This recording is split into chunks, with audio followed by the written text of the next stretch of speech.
All right, ladies and gentlemen, how we doing today? Give me a second here. Man, we got a lot of stuff going on today here.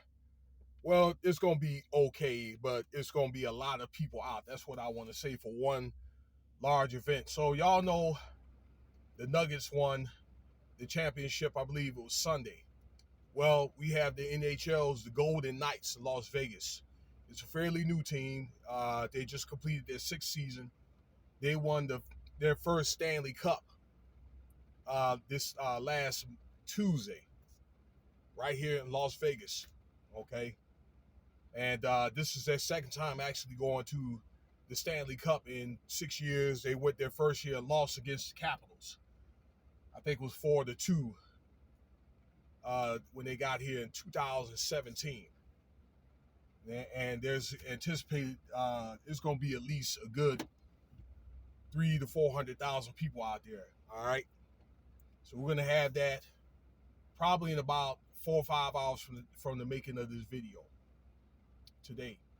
Hope everybody have a good Sabbath and y'all have a good Father's Day and a so-called June 16th day. I have mixed feelings about it, but whatever you do, be safe and on your travels, be safe and be good and get back home safely. All right. You know, it's unfortunate you hear a lot of bad things happening during, particularly like Father's Day, and this is a very volatile time between now and July the 4th, believe it or not. Okay, particularly like July the 4th. Okay. And that being said, I could barely even stand to look at it or to make this video, but I feel it needs to be done because there's a lot of people out there that they need help. Okay, as Zombie Mind State, maybe that we used to play Resident Evil, and we used to mock the Resident Evil, but back in those days, what, 95, 2000? But maybe all this stuff is coming to light. Okay, this dude's named Chad Chad Dorman. I'm sorry. It's a suburban town about 25 miles southwest of Cincinnati, Ohio. But it looks real country out there. All right. The neighbors would describe it as very, very quiet, very off the cut type town. This dude lined up. I don't know what ensued, okay? But it may have been an altercation. But he lined up his 3 boys and shot all 3 of the boys. 3, 4, and 7. One of the boys tried to run out and ran out into the woods in the field. And the guy, Chad Bourne, 33 years old, caught up with him, snatched him, brought him in the house, and executed this boy. Now, it was reports that the wife had tried to intervene with a gun or something like that, got shot in the hand. Okay, I just don't know about that. Okay, now the report say that it was a daughter, that they had a daughter too, that explained this to the police, and they came out, apprehended the guy. He didn't fight it. He had a flak vest on, green flak vest. Was outside on the porch with his rifle. Okay, these boys are executed. And he was brought in, and the judge set a $20 million bail for this man. You know, it's funny that he gets a $20 million bail, but I just did a movie article about Bootsy the other day with a gun charge, a responsible father, by the way. And he gets federally, brought in with no bail.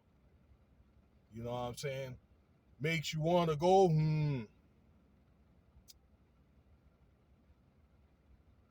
I'll tell you this. Oh, yeah, by the way, this Dorman guy, he didn't have any type of criminal record that I've heard of or known of, according to the reports. You know, and I've done economics videos.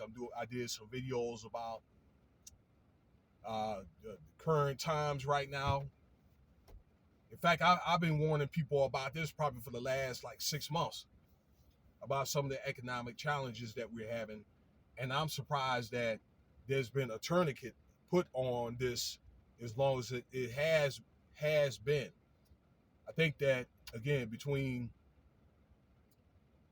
let's say this, we don't know this side recession here because it's going to take us through turns and twists and turns that we don't know. So, for example, your career or your income, it may depend on where you are and what you do. And I just said to tell people, hey, if stuff don't work out, find something else to do, or maybe you can work for another department, or but there's options. Maybe you can go back to school. Whatever programs that you need to go through, if need be. Don't be proud, but if you can, try to find something else to do. Maybe find another line of work, first and foremost. But I just think that because of what's been going on over the last 3 years, families are separated, shame and all that, then it's putting people through a lot of spiritual and mental challenges. If you need help, I've said this time and time again, don't hesitate to ask. Bring yourself in. I don't know, maybe schedule some mental health or some counseling or something like that. But ask for help if you need it. I'm just urging you, okay? Y'all need to be prayed up. Y'all need to get in those doggone scriptures or whatever, okay? That's what I recommend you to do if you're a Bible toter, okay? A lot of us have been raised that way, okay? And go in there and look at the blessings that the characters of the Bibles that went through, and they were provided through, through tough or tumultuous times. You need to do that. Spend some time with the Most High. So you may want to look at a recession as a blessing. I don't know, to get yourself right spiritually, mentally, and physically. Get back in the gym, okay? And work on whatever work you need to work on in the gym or health-wise. Do something educational. You can consider going back to school. Use your Pell Grant, that type of stuff. All right? A lot of the answers are right in front of you. But I just think there was no need to kill them boys. Now I'd like to know why did it happen, okay? But reports did say that this guy had planned on this for months, so this was premeditated. So we do know that, okay? I'll try to do an update on this later, but let me know what you think about the video, all right? I hope this is something that stimulates thought, okay, on some things that you need to do for preventative measures to keep from leading up to incidents like this.